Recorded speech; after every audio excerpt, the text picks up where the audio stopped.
नमस्ते विद्यार्थियों, वागले एकेडमी में आपका स्वागत है। आज के इस वीडियो में हम केंद्र राज्य संबंधों के बारे में विस्तार से चर्चा करेंगे। जी बिल्कुल। और ये एक ऐसा टॉपिक है जो हर विद्यार्थी के लिए बहुत जरूरी है। एकदम सही कहा आपने। हमारा लक्ष्य जटिल विषयों को सरल भाषा में समझाना है ताकि आप अपनी परीक्षाओं में बेहतर प्रदर्शन कर सकें। हाँ, और रटने के बजाय हम इसे समझकर पढ़ेंगे। बिल्कुल। सब्सक्राइब करें अगर आप अपनी पढ़ाई को मजबूत बनाना चाहते हैं तो वागले एकेडमी को अभी सब्सक्राइब करें और बेल आइकन दबाएं। तो चलिए आज के इस गहन विश्लेषण की शुरुआत करते हैं। हाँ, तो कल्पना कीजिए कि एक बहुत बड़ी नदी दो अलग-अलग राज्यों से होकर बहती है और अचानक दोनों राज्यों में भयंकर सूखा पड़ जाता है। ये तो भारत में अक्सर होता ही रहता है ना? तो मान लीजिए पहला राज्य उस नदी पर एक बड़ा बांध बनाने का कानून पास कर देता है ताकि वो अपने किसानों को पानी दे सके। अच्छा। लेकिन दूसरा राज्य जो उस नदी के बहाव के रास्ते में आगे पड़ता है वो भी एक कानून पास कर देता है कि नदी के पानी को कोई नहीं रोक सकता। मतलब दोनों राज्य आमने सामने आ गए? बिल्कुल। अब दोनों राज्यों के पास अपने अपने कानून हैं, अपनी अपनी पुलिस है और अपने अपने लोग हैं जो पानी के लिए बेताब हैं। ऐसे में किसकी बात मानी जाएगी? ये बहुत ही उलझी हुई स्थिति है। हाँ, अगर दोनों अड़ जाएं तो इस टकराव को कैसे सुलझाया जाएगा? देखिए, ये कोई काल्पनिक कहानी नहीं है। अगर आप हमारे देश के इतिहास को देखें ना, तो ऐसे विवाद बार बार सामने आए हैं। कावेरी नदी विवाद इसका एक बड़ा उदाहरण है। एकदम सही। और यहीं पर यह सवाल सबसे बड़ा हो जाता है कि एक देश के भीतर शक्तियों का मतलब ताकत का असली बंटवारा कैसे होता है। जब दो ताकतवर सरकारें आमने सामने हो तो फैसला कौन करता है? बिल्कुल, यही हमारा आज का मुख्य विषय है। ठीक है, तो चलिए इसे डिकोड करते हैं, क्योंकि आज के हमारे जो स्रोत है ना, वो इसी जटिल पहेली पर रोशनी डालते हैं जिसे हम केंद्र राज्य संबंध कहते हैं। जी, जिसे संविधान के भाग 11, 12 और 13 में बहुत विस्तार से बताया गया है। हाँ, ये वो नियम है जो तय करते हैं कि दिल्ली में बैठी सरकार और राज्यों की राजधानियों में बैठी सरकारें एक दूसरे के साथ कैसे पेश आएंगी। सही बात है। हमारे स्रोत मुख्य रूप से विधायी, प्रशासनिक और वित्तीय संबंधों की बात करते हैं। अगर हम सबसे पहले कानूनों की बात करें तो संविधान का अनुच्छेद 245 और 246 इसे एकदम स्पष्ट करता है। संघ सूची में वो बड़े विषय हैं जिन पर सिर्फ संसद कानून बना सकती है, जैसे कि सेना या विदेशी मामले। और राज्य सूची में स्थानीय विषय हैं जैसे पुलिस या किसानी। लेकिन मुझे यहाँ एक बात बहुत खटक रही है। क्या? ये जो तीसरी सूची है, समवर्ती सूची, जिस पर केंद्र और राज्य दोनों कानून बना सकते हैं, क्या ये सीधे सीधे टकराव को न्योता देना नहीं है? ये सवाल अक्सर उठाया जाता है। मतलब अगर दोनों को एक ही विषय पर कानून बनाने का अधिकार दे दिया जाए तो जाहिर है कि वो किसी न किसी दिन आपस में टकराएंगे ही। यहाँ जो बात सबसे अधिक रोचक है वो ये कि संविधान निर्माताओं ने इस टकराव की भी कल्पना पहले ही कर ली थी। अच्छा, तो उन्होंने इसका क्या हल निकाला? समवर्ती सूची इसलिए बनाई गई क्योंकि कुछ विषय ऐसे होते हैं जो पूरे देश के लिए महत्वपूर्ण होते हैं, लेकिन उनमें स्थानीय स्तर पर बदलाव की भी बहुत जरूरत होती है। जैसे कि शिक्षा? बिल्कुल, शिक्षा इसका एक बहुत बड़ा उदाहरण है।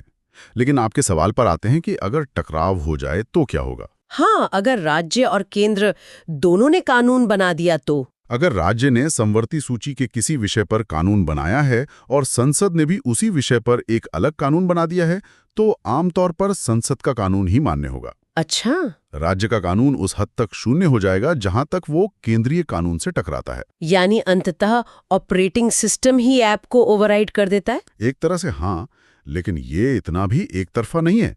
और यहीं पर इस पूरी व्यवस्था की असली खूबसूरती और जटिलता सामने आती है। अच्छा, एक और परिदृश्य के बारे में सोचते हैं। जब 1950 में संविधान लागू हुआ तब तो इंटरनेट नहीं था ना? बिल्कुल नहीं था। साइबर अपराध नहीं थे और आर्टिफिशियल इंटेलिजेंस जैसी कोई चीज भी नहीं थी। तो जो विषय उस समय इन तीनों में से किसी भी सूची में नहीं लिखे गए थे, अचानक से उनके सामने आने पर क्या होगा? ये बहुत ही व्यवहारिक सवाल है। क्या उन नए विषयों पर कब्जा करने के लिए राज्यों और केंद्र के बीच कोई रेस शुरू हो जाती है? नहीं, रेस की जरूरत नहीं पड़ती। इसके लिए संविधान में अनुच्छेद 248 दिया गया है। इसे अवशिष्ट शक्तियां या रेजिडुअरी पावर्स कहा जाता है। अच्छा, तो ये रेजिडुअरी पावर्स काम कैसे करती हैं? यह अनुच्छेद स्पष्ट रूप से कहता है कि जो भी विषय इन तीनों सूचियों में से किसी में भी नहीं है, उस पर कानून बनाने का विशेष अधिकार सिर्फ और सिर्फ संसद के पास होगा। यानी केंद्र सरकार के पास? जी हाँ, यानी जब भी भविष्य में कोई बिल्कुल नई तकनीक या चुनौती सामने आएगी, जैसे कि आपने साइबर स्पेस या एआई का जिक्र किया, तो उस पर नीतियां बनाने का अधिकार डिफॉल्ट रूप से केंद्र सरकार के पास चला जाता है। तो इस सब का असल में क्या मतलब है? क्या मतलब है इससे आपका? क्या आशय?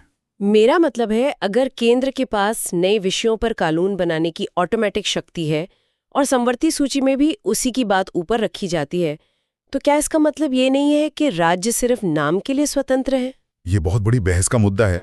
मतलब क्या राज्यों की जो राज्य सूची है, क्या वो भी पूरी तरह से सुरक्षित है, या केंद्र के पास उसमें भी दखलंदाजी करने की कोई मास्टर चाबी मौजूद है? ये एक महत्वपूर्ण प्रश्न खड़ा करता है कि क्या राज्य सच में स्वायत्त हैं? तो क्या वो है? सैद्धांतिक रूप से सामान्य परिस्थितियों में संसद राज्य सूची के विषयों पर कानून नहीं बना सकती। राज्य अपने दायरे में पूरी तरह से आजाद हैं। लेकिन मुझे पता था यहाँ कोई लेकिन जरूर होगा। हाँ, बिल्कुल। संविधान ये जानता था कि कभी-कभी देश के सामने ऐसे हालात आ सकते हैं जहां राष्ट्रीय हित किसी एक राज्य के हित से कहीं ज्यादा बड़ा हो जाता है। तो ऐसे में क्या होता है? विस्तार से बताया गया है। जैसे कि अनुच्छेद 249 स्रोतों में लिखा है कि संसद राज्य सूची के विषय पर कानून बना सकती है अगर राज्यसभा ऐसा करने का प्रस्ताव पास कर दे। बिल्कुल सही पढ़ा आपने। लेकिन ये मुझे थोड़ा अजीब लगा। अगर केंद्र सरकार को राज्य के विषय में घुसना है तो वो राज्यसभा के पास क्यों जाती है? अगर हम इसे व्यापक दृष्टिकोण से जोड़ें तो आपको याद आएगा कि राज्यसभा का असली नाम काउंसिल ऑफ स्टेट्स है। ओहो हाँ, मतलब राज्यों की परिषद। जी, इसमें राज्यों के ही चुने हुए प्रतिनिधि बैठते हैं। ये एक तरह से राज्यों की आवाज है केंद्र के भीतर। अच्छा, तो इसीलिए राज्यसभा की मंजूरी चाहिए होती है। बिल्कुल। इसलिए अनुच्छेद 249 ये तय करता है कि केंद्र अपनी मर्जी से राज्य की शक्तियों को नहीं छीन सकता। समझ गए। अगर राज्यों के अपने प्रतिनिधि यानी राज्यसभा खुद यह मानते हैं कि किसी खास मुद्दे पर पूरे देश के लिए एक समान कानून होना चाहिए, सिर्फ तभी संसद उस राज्य सूची के विषय पर कानून बना सकती है। और वो कानून भी हमेशा के लिए नहीं होता ना? स्रोतों के अनुसार यह सिर्फ 1 साल के लिए वैध रहता है। हाँ, ये बात ध्यान रखने वाली है। इसका मतलब है कि यह कोई स्थायी कब्जा नहीं है, बल्कि एक अस्थायी व्यवस्था है। सही कहा आपने। और इसी तरह का एक और बड़ा अपवाद है आपातकाल, जिसका जिक्र अनुच्छेद 250 में है। अच्छा, नेशनल इमरजेंसी के समय? हाँ, जब देश में राष्ट्रीय आपातकाल लागू होता है तब पूरा का पूरा ढांचा एक एकात्मक व्यवस्था में बदल जाता है। मतलब सब कुछ सेंट्रलाइज्ड हो जाता है। एकदम। उस समय संसद के पास राज्य सूची के किसी भी विषय पर कानून बनाने की पूरी शक्ति आ जाती है। ये तो समझ में आता है। जब देश पर कोई बड़ा संकट हो, मान लीजिए कोई युद्ध चल रहा हो, तब आप ये बहस नहीं कर सकते कि ये मेरा अधिकार क्षेत्र है और वो तुम्हारा। बिल्कुल। उस समय तो देश को बचाना सबसे जरूरी है। उस समय पूरे देश को एक सिंगल यूनिट की तरह काम करना ही पड़ता है। लेकिन स्रोत में एक और बहुत ही दिलचस्प अनुच्छेद है, अनुच्छेद 253, जो अंतर्राष्ट्रीय संधियों के बारे में है। हाँ, और ये बहुत ही शक्तिशाली प्रावधान है। यहाँ सबसे दिलचस्प बात यह है कि अगर देश का नेतृत्व किसी दूसरे देश के साथ कोई अंतर्राष्ट्रीय समझौता करके आता है, उदाहरण के लिए मान लीजिए जलवायु परिवर्तन को लेकर कोई बड़ा वैश्विक समझौता होता है, ग्लोबल वार्मिंग को रोकने के लिए। बिल्कुल, और समझौते में तय होता है कि पूरे देश में कार्बन उत्सर्जन को कम करना है और कुछ खास तरह के कारखानों को बंद करना है। तो इसमें राज्य कहाँ से आ गए? अब कारखाने और उद्योग तो राज्य सूची के विषय हो सकते हैं ना। कोई राज्य कह सकता है कि हम इस समझौते को नहीं मानेंगे, हमारे यहाँ तो कारखाने चलेंगे। हाँ, ये तो बहुत बड़ी समस्या हो जाएगी। ऐसी स्थिति में तो अंतर्राष्ट्रीय स्तर पर देश की बहुत बेइज्जती हो जाएगी। बिल्कुल। जब भारत अंतर्राष्ट्रीय मंच पर कुछ बोलता है तो वो 28 अलग-अलग राज्यों के समूह के रूप में नहीं, बल्कि एक अखंड देश के रूप में बोलता है। आप दुनिया के सामने ये बहाना नहीं बना सकते कि हमारा एक राज्य इस समझौते को लागू करने से मना कर रहा है। तो ऐसे में केंद्र क्या करता है? इसीलिए अनुच्छेद 253 संसद को ये शक्ति देता है कि वो किसी भी अंतर्राष्ट्रीय संधि, समझौते या सम्मेलन के फैसलों को लागू करने के लिए पूरे देश या किसी भी हिस्से के लिए कानून बना सकती है, भले ही वो विषय राज्य सूची का ही क्यों न हो। जी हाँ, भले ही वो राज्य सूची का विषय हो। बाप रे, ये सुनकर ऐसा लगता है कि केंद्र के पास शक्तियां ही शक्तियां हैं। लेकिन अगर हम सिर्फ कानूनों की बात छोड़कर असली दुनिया में आए, असली दुनिया में चीजें थोड़ी अलग होती हैं। हाँ, क्योंकि कागज पर कानून बनाना एक बात है, लेकिन सड़कों पर, जमीन पर प्रशासन चलाना बिल्कुल अलग बात है। सही कहा। मैंने देखा है कि असली लड़ाई कानूनों पर उतनी नहीं होती जितनी कि संसाधनों पर होती है। और यहीं से हमारे विश्लेषण का दूसरा अहम हिस्सा शुरू होता है, प्रशासनिक संबंध और पैसों का बंटवारा। और शायद यही वो जगह है जहां सबसे ज्यादा घर्षण, सबसे ज्यादा फ्रिक्शन पैदा होता है। वो तो है। भाग 11 में ही प्रशासनिक संबंधों का भी जिक्र है। जब दो राज्यों को आपस में मिलकर काम करना होता है तो अक्सर राजनीतिक और क्षेत्रीय अहंकार सामने आ जाते हैं। जैसे हमने शुरुआत में उस नदी वाले विवाद की कल्पना की थी, पानी तो किसी की सीमा नहीं मानता ना। बिल्कुल नहीं। इसी हकीकत को समझते हुए संविधान में अनुच्छेद 262 शामिल किया गया। ये नदी विवादों के लिए? हाँ, यह विशेष रूप से अंतर्राज्यीय नदियों और नदी घाटियों के पानी के इस्तेमाल, बंटवारे और नियंत्रण से जुड़े विवादों को सुलझाने के लिए है। लेकिन मुझे यहाँ एक बात समझ नहीं आती। पूछिए, क्या बात? अगर दो राज्यों के बीच पानी को लेकर लड़ाई है तो वो सीधे सुप्रीम कोर्ट क्यों नहीं चले जाते? अलग से न्यायाधिकरण या ट्रिब्यूनल बनाने की क्या जरूरत है? ये एक बहुत ही जायज सवाल है। इसका कारण यह है कि पानी का विवाद सिर्फ एक कानूनी विवाद नहीं होता। तो और क्या होता है? इसमें इंजीनियरिंग, भूगोल, पर्यावरण, खेती की जरूरतें और लाखों लोगों की भावनाएं जुड़ी होती हैं। अदालतें कानूनी सही गलत का फैसला कर सकती हैं, लेकिन पानी का बंटवारा एक बहुत ही तकनीकी और संवेदनशील मामला है। ये बात तो मैंने सोची ही नहीं थी। इसलिए अनुच्छेद 262 संसद को अधिकार देता है कि वो ऐसे विवादों के लिए विशेष न्यायाधिकरण बनाएं जिनमें विशेषज्ञ हों जो गहराई से अध्ययन करके फैसला दें। ये समझ में आता है, लेकिन विवाद सिर्फ पानी तक सीमित नहीं है।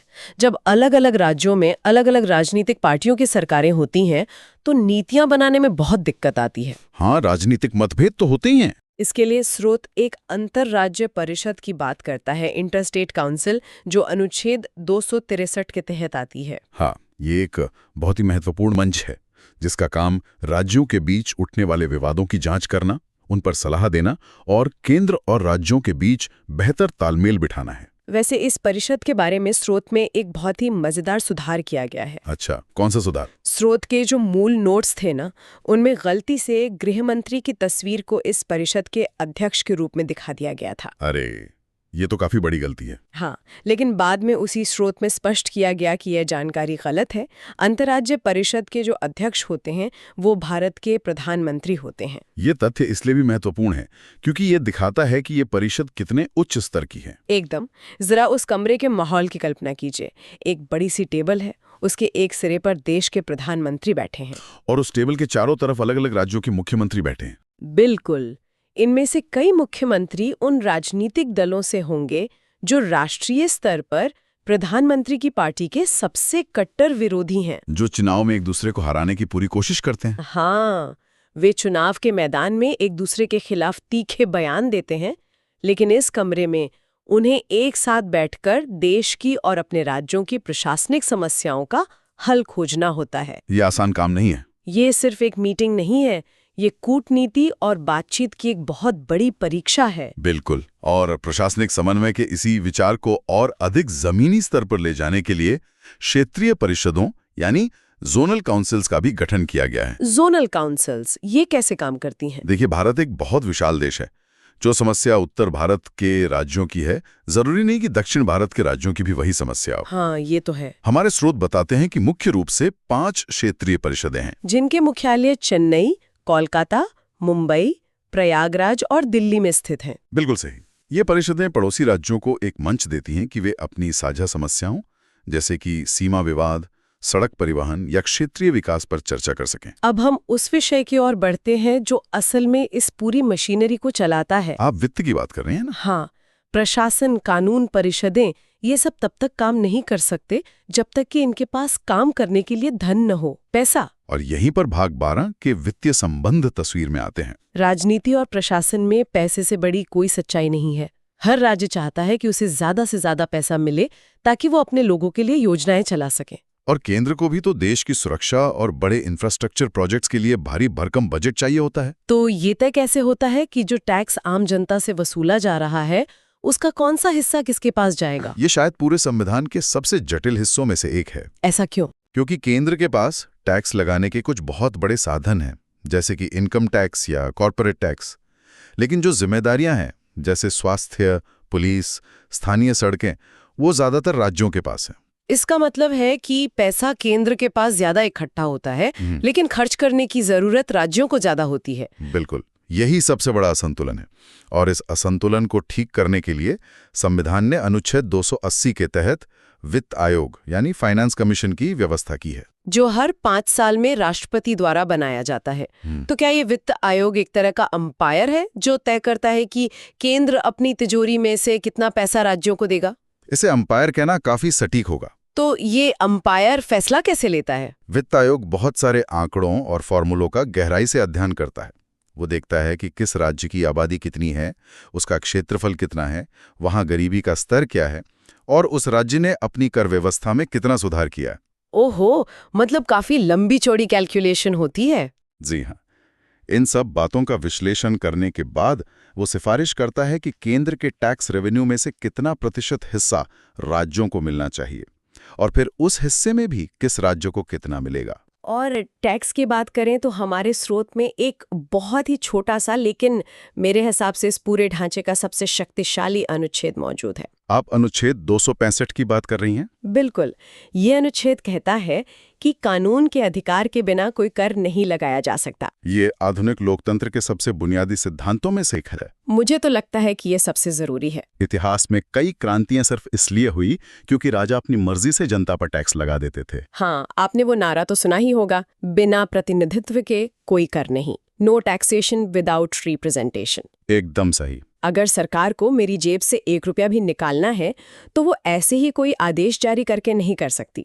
उसे बाकायदा संसद या राज्य की विधानसभा में एक बिल लाना होगा। चुने हुए प्रतिनिधियों को उस पर बहस करनी होगी। हाँ, और जब वो कानून के रूप में पास होगा, सिर्फ तभी सरकार वो टैक्स वसूल सकती है। ये नागरिकों की संपत्ति को राज्य की मनमानी से बचाने का सबसे बड़ा सुरक्षा कवच है। बिल्कुल। और आपने देखा होगा कि ये पूरी व्यवस्था, चाहे वो विधायी हो, प्रशासनिक हो या वित्तीय, एक बहुत ही नाजुक संतुलन पर टिकी है। हाँ, संतुलन तो है। 1950 में जब ये संतुलन बनाया गया था, तब देश की परिस्थितियां अलग थीं। समय के साथ बहुत कुछ बदला है। लेकिन जैसे जैसे समय बीता, कई राज्यों में क्षेत्रीय पार्टियां मजबूत हुईं, गठबंधन सरकारों का दौर आया और आर्थिक उदारीकरण के बाद पैसों और निवेश को लेकर राज्यों के बीच प्रतिस्पर्धा बढ़ गई।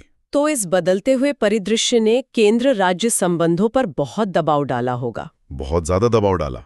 तो क्या इस दबाव को कम करने के लिए इस व्यवस्था को अपडेट करने की कभी कोई कोशिश नहीं की गई? जैसे ऑपरेटिंग सिस्टम का नया पैच ही अपडेट आता है। कोशिशें कई बार हुईं और हमारे स्रोत के बिल्कुल अंत में इसी से जुड़ी एक बहुत ही महत्वपूर्ण जानकारी दी गई है। क्या जानकारी है? इन बढ़ते तनावों को समझने और इस ढांचे को भविष्य के लिए तैयार करने के लिए 2007 में भारत सरकार ने एक उच्च स्तरीय आयोग का गठन किया था। इसे MM पुंछी आयोग कहा जाता है। MM पुंछी आयोग। इसके बारे में स्रोतों में बस एक छोटा सा जिक्र है, लेकिन इसका महत्व बहुत बड़ा लगता है। बहुत बड़ा। पुंछी आयोग को यह काम सौंपा गया था कि वो देखे कि पिछले कुछ दशकों में केंद्र और राज्यों के बीच संबंध कैसे रहे हैं और कहां-कहां समस्याएं आ रही हैं। बिल्कुल। और इस पूरी व्यवस्था को और अधिक सहयोगी कैसे बनाया जा सकता है। उन्होंने अपनी रिपोर्ट में कई सिफारिशें दी, जिनमें राज्यपालों की भूमिका, आंतरिक सुरक्षा और समवर्ती सूची के विषयों पर कानून बनाने से पहले राज्यों से व्यापक बातचीत करने जैसे मुद्दे शामिल थे।